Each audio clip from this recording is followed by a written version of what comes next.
about the first one, and about this is Now we're talking. so this is what is the figure. First figure A shows the bending minority. So suppose we have a shape in very very simple. The thickness is here, length of bend this L is here, and so this is the bend angle. This is called bend. Originally it is the flat, but now we bend it. So here's a bend allowance. Is a bend allowance. This is from here to here. So this is a bend radius. This is a bend radius. This is a bend angle. So this is a bevel. This is here the bevel angle. This is a bend angle. This angle. This one equals this. So this setback. This sometimes it will come by. So after you bend it, after you remove it is this is group back here. So here is the B is a relationship between the ratio of the bend radius. This is bend radius. Right? This is the bend radius ratio of bend radius and to the shape thickness, and tensile reduction area for a variety of materials. So here is the tensile reduction area, and here is the ratio of bend radius and to the thickness. If the bigger of this one, that means so this is a bend, and this is bend. This one will be smaller, and branch radius will be bigger. Okay, will be bigger, and thickness is relatively smaller. So this is how this is changed. So this is R divided by this T equals 60 divided by R minus 1. So that's one. So this is a curve. This is a curve. This is just I use this curve to best fit it. So here's the material.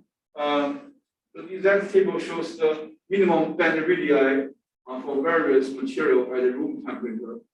Why there is a minimum bend radii? Yeah? Minimum bend radii. This is bend radius. So this is bend radius, and you can see. Okay, so if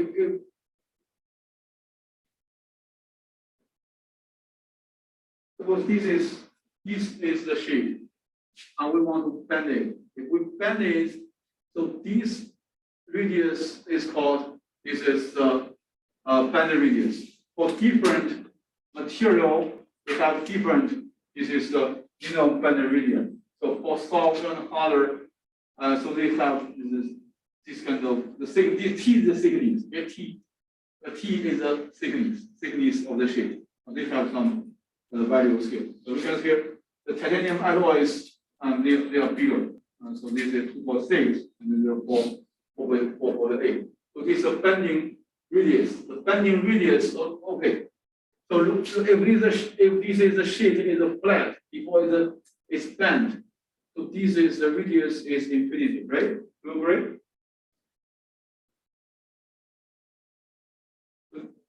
Suppose my plate is a flat. This radius is infinity. Bend radius at the very beginning, bend radius is infinity. I bend is a little bit. And here, this is the radius. This is the radius. Is the smaller of this one, right? You need to bend more.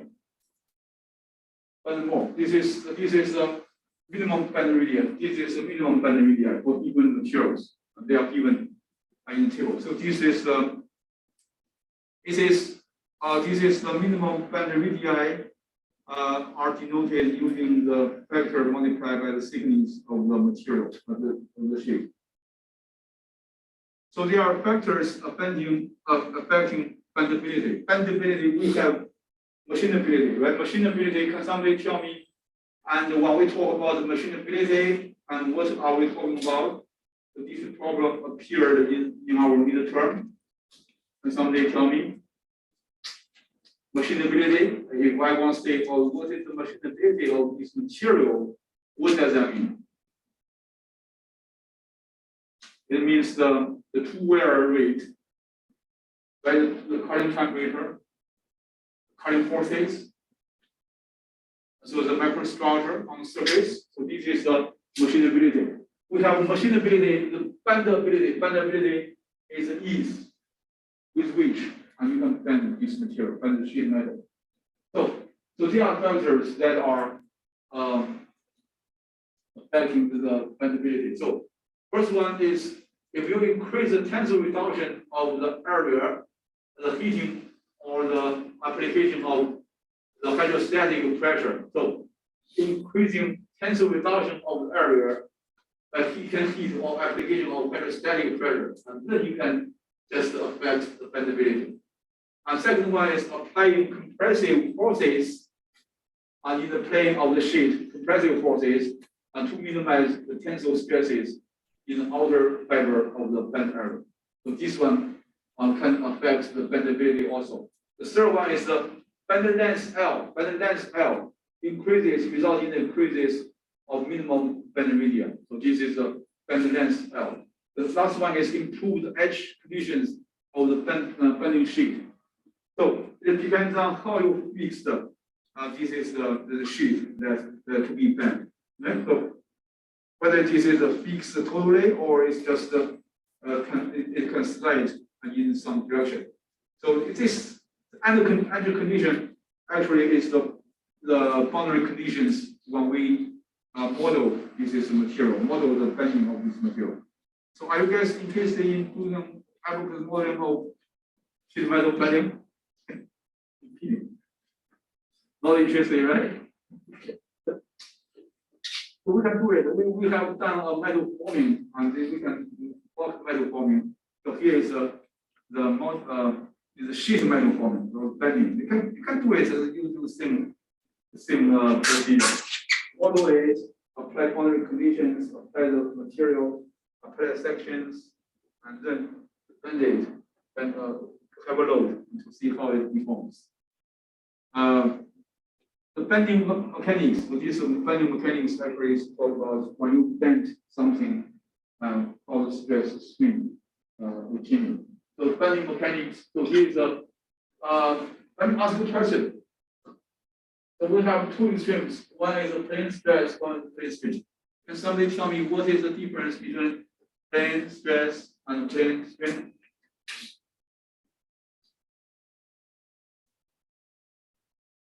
Bob. Stress is the force on it, and strain is how much it Again? Stress is how much force is acting on it, and strain is how much it bends. Oh, plane stress, plane strain. This is there are 2D. There are two 2D approximation of this is 3D. Does plane strain have to plane stress is the input? Yes, right? Plane strain and plane strain is a thick plate, thick. Imagine the thickness is bigger. And plane stress is the thickness is thinner. So this is a plane stress and plane strain. Both we have two case scenarios to approximate the 3D, using the 2D to approximate the 3D. So this is a plane strain is thicker, and so this is the plane stress is a thinner.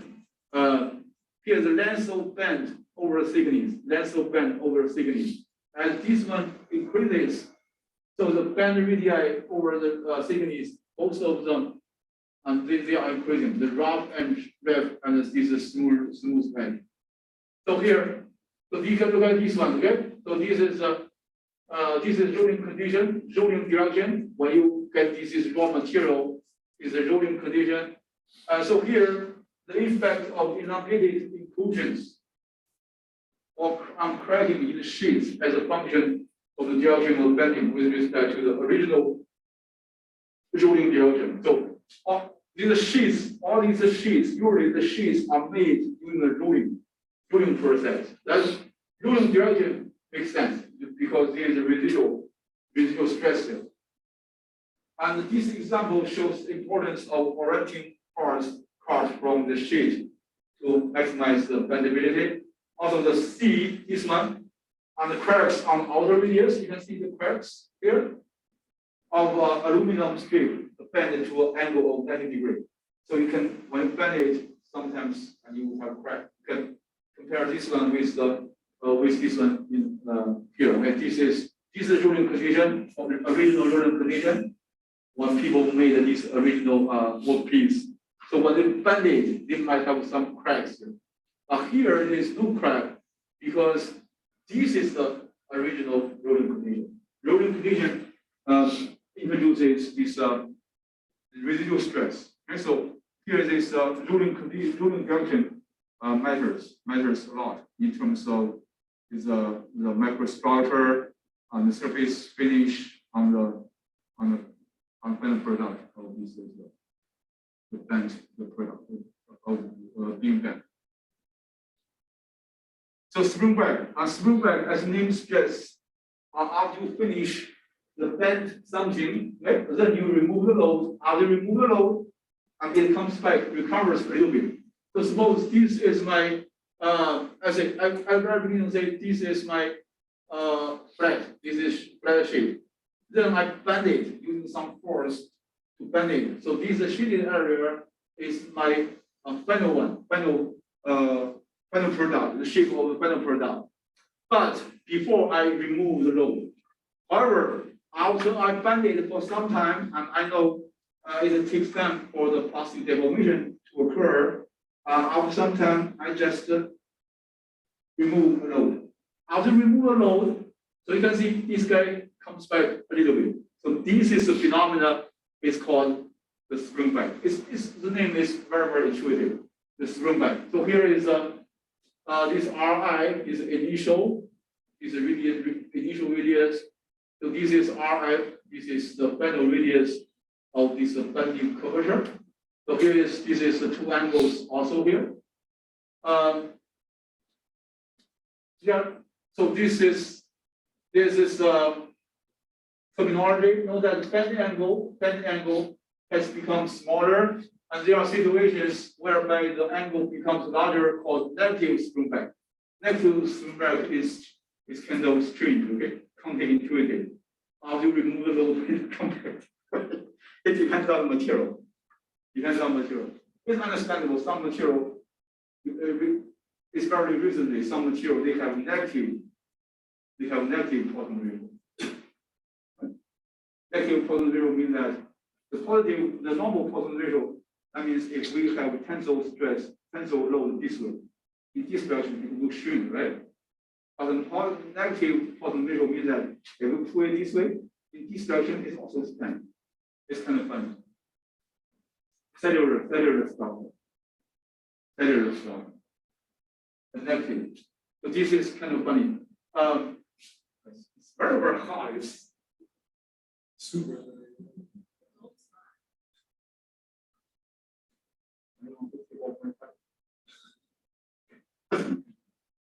Okay. It's complicated. So here, this one shows the spring back factor, the Ks for various material. The first one, A is 2020 aluminum. 2020 is aluminum. So these are R and T with these thickness, and this is the bending median. So here, this is huge. There's no spring back. There's no spring back. It's good.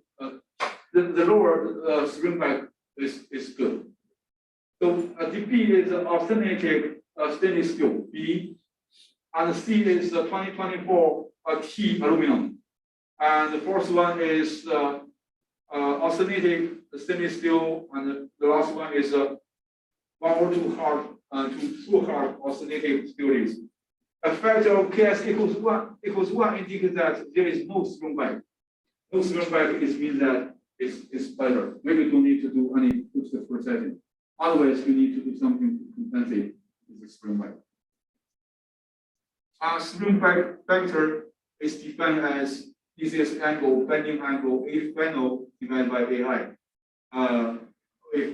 If we want to write this Ks in terms of initial bending radius to the final bending radius, we use this one. This has a spring back estimation. So this estimation. And this Y is the yield strength. Can you guys write down it? Y is the yield strength of the material, and some new addition use SY. But Y here it means the yield strength, the material parameter of your material. And the E is Young's modulus, T is the thickness of the sheet material, workpiece. Ri is the bending. This is initial bending radius. So definitely this one is just an estimation. This is empirical. It's not very accurate. If we want to get it accurate, and you need either to the experiments or to the simulation, and then validate the simulation. So spring back compensation, we know the spring back, right? So we know the spring back, how we get this spindle shape, and if we remove the load, and this guy comes back, recovers a little bit. So this recovers a little bit is bad because usually after recover, it is kind of off from what we did there. So what should we do? We should do some compensation. So there are several methods of reducing or eliminating spring back bending. So first one, you just do it this way, right? Do it this, compress it. And second one here, see? For first one, if you have to finish this one, and you just use this 90-degree and to compress it, to compensate, to open it a little bit. For this one, you can see here is some spring pipe.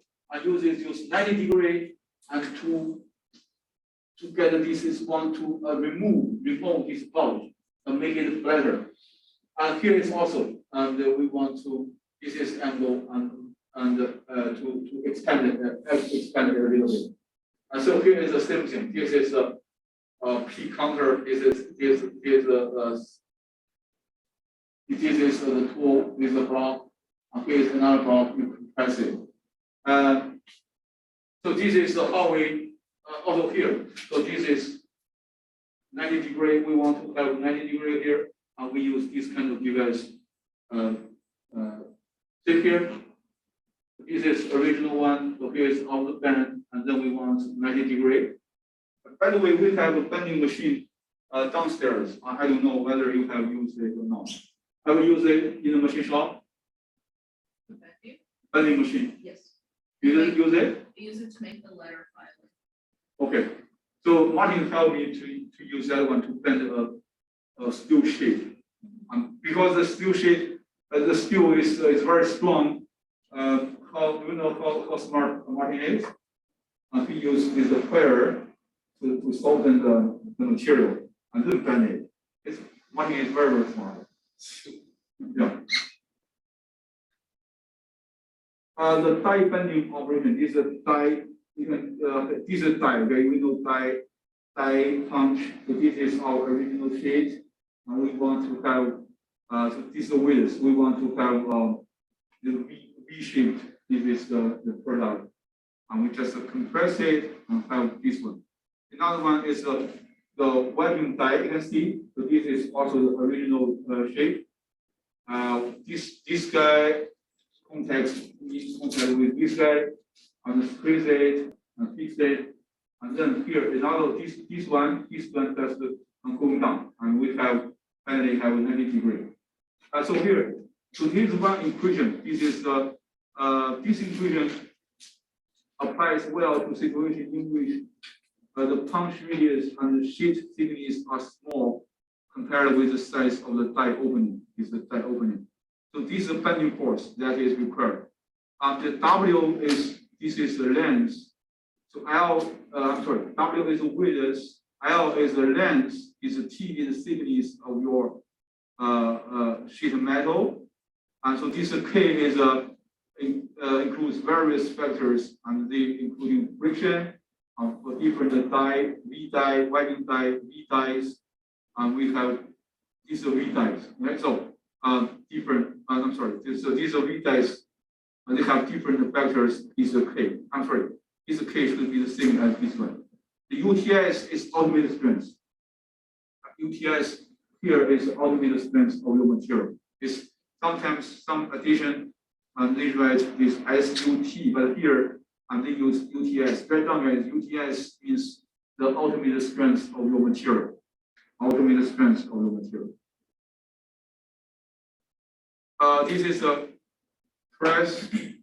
This is a brake operation. So here is a A through E, A, B, C, in the situation of various bending operation, and this is press brake. Press brake is a channel forming, and this is joggle, and this is timing, flattening. So here's a two-stage lock steam, and this is offset forming. So here is a machine of the press brake. This is a machine. We don't have this machine in our lab, in our machine shop, but here's a machine here. Any questions so far? No question? Just know some basic ideas about this is the sheet metal forming. So bending operation. So bending. So here are the example of various bending operation, and here here is the feed is forming with a single die. This is a single die. The feed forming is a and we do this punch here is forming. And this one is bending in 4-slide machines. This is 1, 2, 3, 4. 4-slide machines. You bend it, this guy press this edge, and this guy press this edge, and finally, and so this guy press it and to make it to seal it. This is a 4 the 4 edge. This is a 4-slide machine. This is a roll bending. The roll bending. This is a roller. This is a roller. This is a roller. And here is the raw material, and so this is roller is adjustable. This roller is adjustable, and so this is the polyethylene is the roll. This polyethylene roll. This is non-metal one, and here is the sheet. So these two guys are contacting, and so this is the sheet, and it will taking this way, and going you go this way. So this is so then we talk about. This is the die. Okay, you can see if we compress the die, so this die will be bent this way. And for here, you can see you can press it this way and press it, and then finally you have this is a circle. This is a circle. Is a shape. The circular shape. Depending on the forming the tools, and now we talk about the sheet, then we talk about the tool. Okay, so here's method of bending tools. We have a tool, and how can we bend? So using internal manual is used to make sure this is a tool, and this is the tool, the inner diameter of this tool does not change. And you have internal measures. Or filling tools, you have filling tools with particulate materials such as sand, prevent tools and from collapsing until bending. So this is very smart idea. You can use the sand and to fill this tool with the sand. So when you bend it, and so the inner diameter of this tool will not be changed. So solid rods and structural shapes are also bent by these techniques. And if the rod tool is a solid rods or the solid the bars, the structural shapes can also be bent this way. So you can see it's a workpiece, is a chunk. So here is a form block, is fixed. And so this guy is bending this way, it's a tool this way, and this end is pulling that way. The second one is a pressure bar. So here is a collapse here. This is a pressure bar. This press it and then move. This is forming block is rotating. This guy is rotating. Right? This is rotating this way. This is rotating this way. So this tool can go from here to here continuously. So this one is another one. This is clamp plate. This is wiper slope. So this is a form block. This is fixed also. And so here is this guy is moving. So this picture shows the forming a tool with sharp angles. You can see this is very challenging, okay? With sharp angles using a axial compressive force. So this is a compressive force. We know that if this one is the diameter is very small, the buckling might be a problem, right? You guys agree? The buckling, if we have a compressive force, and so if the diameter of the bar is small, and the length is long, and it's very easy for this guy to buckle. For here, compressive stress are beneficial in forming operation because they delay fracture. And you compress it, and then here is a die, and here is another die, and you compress it. There's a shear. So here is a compressive stress are beneficial in forming operation because they delay fracture. Can you draw down, guys? So this is a very basic fact. Also, this is related to always I tell you many times. Why compressive stress is good, is beneficial, because compressive stress has a tendency to stop the crack initiation and crack from propagating. So this is the reason. Okay, why you apply the load, apply the compressive load here, and based on what we have learned about compressive stress, you should be able to tell people that. And so this compressive force can prevent cracks from happening, can prevent the fracture from happening, right? So this is very challenging the task to this is a tool without a crack if you want to find this tool without a crack. The deep drawing. So this is a deep drawing. The deep drawing, you can see here. So here is the blank is workpiece, and we have blank holder, and so here is a pressure plate, and here is a punch. So this half and this half shows us the initial position of the punch relative to this is a blank. So this one shows us the final position of the punch relative to this blank. You can see at the very beginning the blank is flat, and at the very end, this blank is bent. It's looking like a shape, like a cup. This is a blank. Here is a blank. Right? So this is a blank. This is people. The authors intentionally divided this guy into two. One is for initial status, and this one is for the final status. So here is a blank. Suppose the blank is a circular shape. After you finish, and you have this is the draw cup. It's just like a cup. So here is definitely here is the bottom, and here is the wall of the cup. So this is the variable in the deep drawing of a cylindrical cup. So so this is the same thing. These two pictures are talking about the same thing. But for this one, and for visualization, and to show people the initial status and the final status, and they just intentionally and draw a demarcation line. This one is the initial status. This one is the final status. So second picture it shows the whole thing.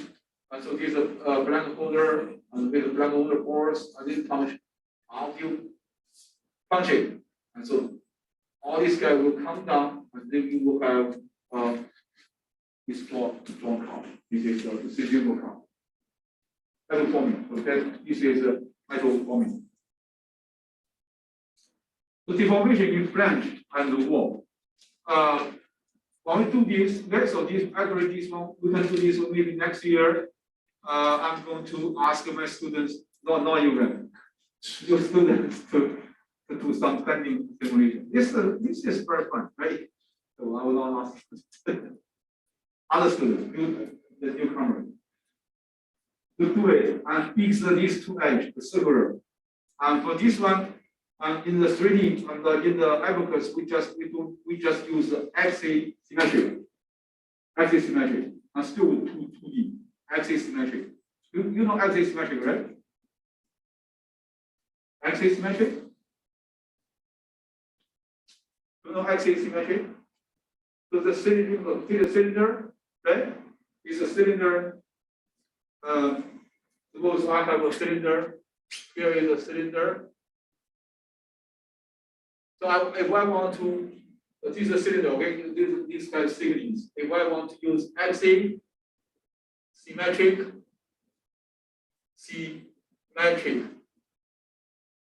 Use axis symmetric, I just use this. This is my radius. So this is axis, this is the center. So here is radius, here is the height. Axis symmetric. So you can do this one in the abacus. So here deformation. So after we do a simulation, and you can just visualize the deformation in flange and in the wall. And here is the deformation. In the flange, on the flange here, and so this is on the wall, the cover wall in deep drawing of 3D curve. The pure drawing, and this is versus the pure, this is a stretching. So pure drawing here, A is a pure drawing, and B is a pure and stretching. And so here is a blank holder, and so here is a punch. Here is the punch. So here is a deforming area, and here is you can see the fracture here, a fracture. So here is a deformation. You can see here is a fracture also. Sometimes, not always. The bead prevents the sheet metal from flowing freely into the die cavity. There is a bead. Right? The bead is just you can see here. If we enlarge it, we can see. So these guys and these guys, they are engaged to each other.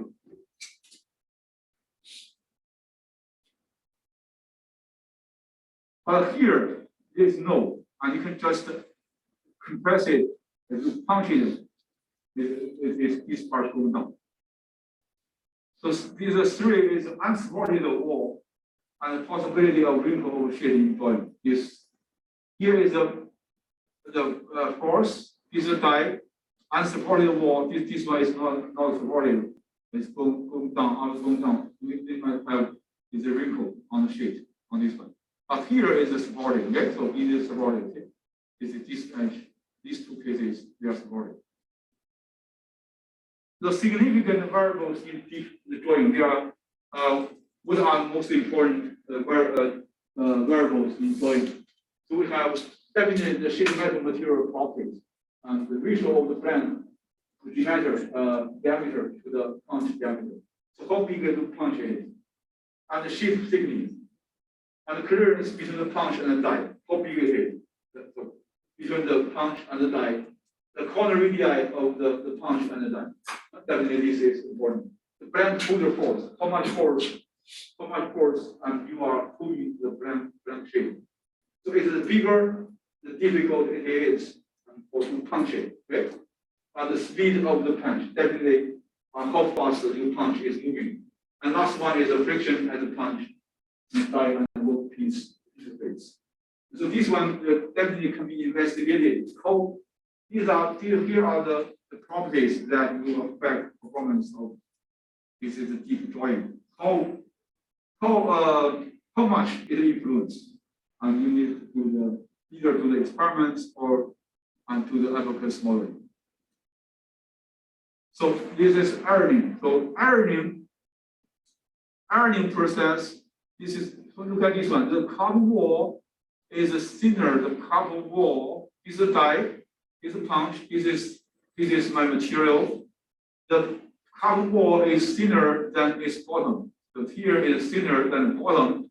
So all beverage cans without seams, known as two-piece cans, are iron is generally in 3 steps of being going into a cup. The cans with the separate tops and the bottoms are known as the 3-piece cans. So here is the wall is thinner than the bottom.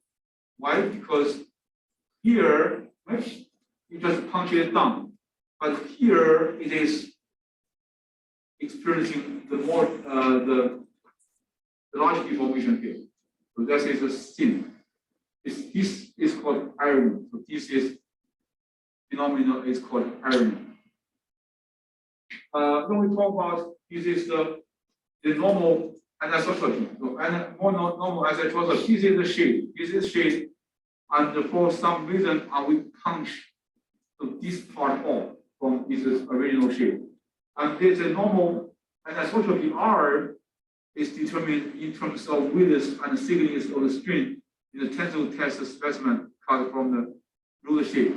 So here, so this R is defined using this equation, epsilon W width, and epsilon T is the thickness, the string in the thickness direction, and EW is the string in the width direction. So it equals log, and this is log. This is log, and T0 is initial thickness. TF is the final thickness, and W0 is also initial width. WF is the final width. So average anisotropy R can be used this, and this is three values. Planar anisotropy and the 0, and this is the 45, 90 degree. So this is R. What is R? Your R is. So I know that the specimen can be cut in different directions and with respect to the length or rolling direction of the shape. And you use three directions: 0 direction, 45, and 90 degree, and with respect to your rolling direction. So here is the R bar. Where is the R bar? For the commonly used materials. And please note that this is the 0, 45, 90 degree, and they are the cutting direction, and with respect to the rolling direction of the sheet.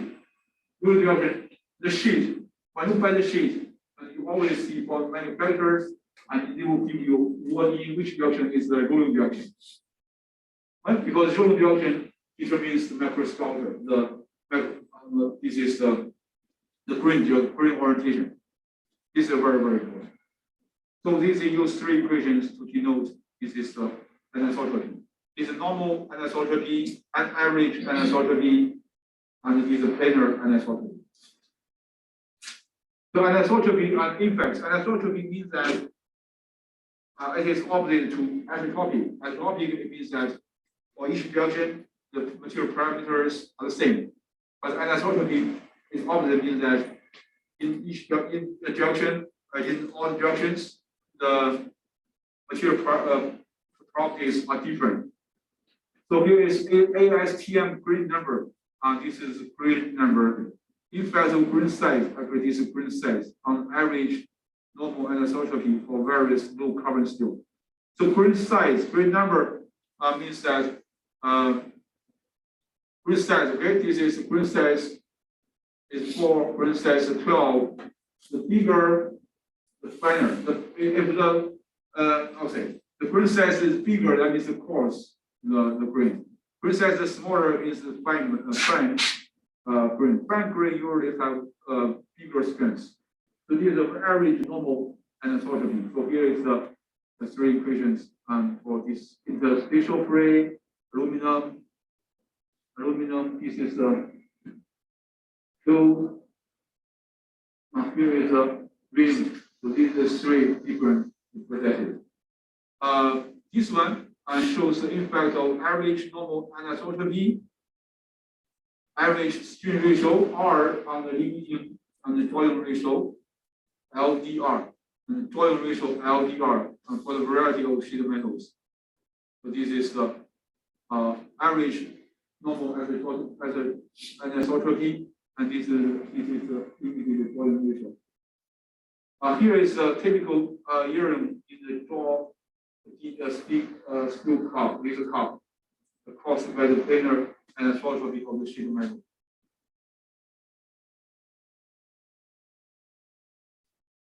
So the punch force, and how to calculate the punch force. And so here is the equation, and to calculate the punch force. So this dP is the final diameter of the product, T0 the thickness, and UTS is the ultimate strength of the sheet of material, and T0 is initial diameter, dP is final diameter minus 0.7. So you can see this is stroke. Stroke means that how far you want your the punch to go. So this is increasing clearance, this with the punch force will be increasing. So this ironing means that the thickness of the wall of the resultant cup is smaller than the thickness of the bottom of the cup. So this is redrawing on the tactic side. This is a redrawing. Recognize that this is reducing the diameter of draw cup by redrawing operations. This is a conventional redrawing. So this one is a reverse redrawing. The small diameter deep container may undergo several redrawing operations. Look at it here, okay, please. Here, this is a pump. This is my original cup. I'm original product. This is a blank holder, and you just punch it. Just punch it. So this is conventional. This is redrawing. So this is cup. It's partially redrawn. This is my drawn cup. And so this is, I do it again. This is redraw again. So this is the reverse drawing. So you can see. So this is direction. This one is these two legs are pointing up, and this for this case these two legs pointing down. Is reverse. So go down. Okay. So go down. You will have this kind of part of covering rewards here. So here is a tactic side. So here is the steel side. Function skill and go there and go down and tactic side. The tactic is a special curve. This is a special curve here. The construction for which can be found in text on analytical geometry or in the handbook. And this is much better than this is a straight wall. And this is a straight. This is a straight wall of the. This is a straight side, which has this straight, very straight. This is edge of the side. But here is a curve. Curve just to make everything with the stress and spin go